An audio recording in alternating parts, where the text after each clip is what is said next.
36G Sultan Gazi Peron, Beşiktaş. Sultan Gazi Peronlar. Gazi İlkokulu. Gazi Paşa Parkı. Gazi Polis Merkezi. Bahar.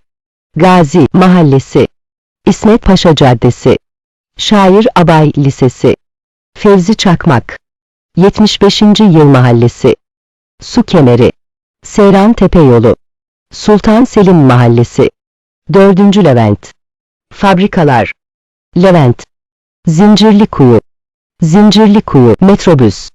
Balmumcu. Darphane. Ertuğrul Sitesi. Yıldız Teknik Üniversitesi. Barbaros Bulvarı. Beşiktaş Peronlar. Beşiktaş Peronlar. Barbaros Bulvarı. Yıldız Teknik Üniversitesi. Ertuğrul Sitesi. Darphane. Balmumcu. Zincirlikuyu Metrobüs. Zincirlikuyu. Levent. Fabrikalar. 4. Levent. Sultan Selim Mahallesi. Otosanayi. Ali Sami Yen Spor Kompleksi. Su Kemeri. 75. Yıl İstiklal Caddesi. Fevzi Çakmak. Şair Abay Lisesi. İsmet Paşa Caddesi. Gazi Mahallesi. Bahar.